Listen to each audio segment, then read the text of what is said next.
after shooting shock NFL kneelers with what they're caught doing. Ever since football season began, we've continued to see ungrateful, oppressed, millionaire athletes disrespecting our country and all people who fought to preserve our freedoms. Every time a football player takes a knee, it's a slap in the face to every person who has fought, bled, and died to defend everything that the anthem and our flag represents. Then on Sunday night, one of the deadliest mass shootings on American soil took place in Las Vegas after a deranged psychopath opened fire on a music festival from the 32nd floor of the Mandalay Bay Resort and Casino, killing 59 and injuring 527 others.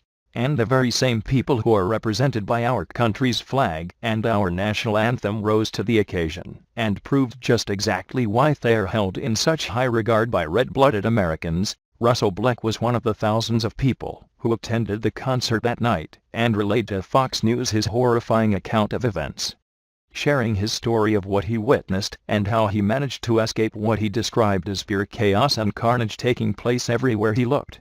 Black said that had it not been for the valiant and brave efforts of military veterans and first responders who were there in the crowd, the death toll would have been much, much higher. In a world where everyone's kneeling, I saw hundreds of people standing up and running towards the danger, he stated. He went on to describe the incredible scene among the chaos that he witnessed, where people were selflessly using their body as human shields to save others from the barrage of gunfire. He coached those around them on how to avoid being a target, guided others to cover and safety, broke down barricades to use as improvised gurneys, and even used their fingers to temporarily plug bullet wounds until medical care could arrive on scene. Conservative Tribune reported. Advantage, as the people frantically trying to escape for their lives ultimately created a fatal bottleneck that trapped many victims inside of it, where the shooter was then able to pick them off as if they were fish in a barrel. If you fire a round into that crowd, you're going to hit somebody, Black said. There was no escape. It was horrible.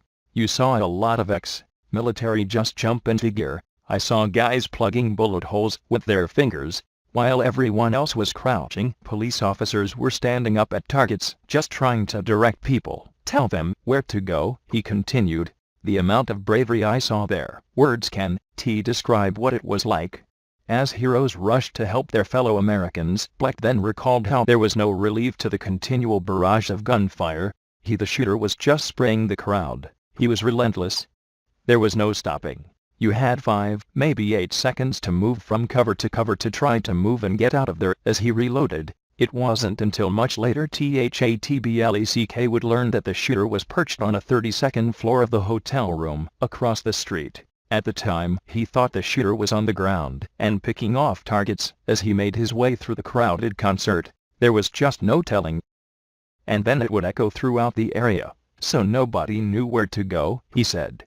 And then all of a sudden people would run away from a safe area, but you didn't know if it was safe. It was just absolute chaos and carnage. Yet, despite the unknown location of the shooter and the certain danger of uncovered movement, many men and women pushed those concerns aside and bravely stood in defiance of the withering hail of bullets to serve their fellow human beings in a time of crisis. Conservative Tribune went on, these brave heroes are the people who deserve our utmost respect and recognition. But sadly, these very same people, our police officers and our military veterans, are the very same group of Americans who are disrespected every time an ungrateful idiot in the NFL takes a knee. Had this concert been full of self-absorbed whiny millionaire athletes, do you think they would have been using their bodies as human shields too?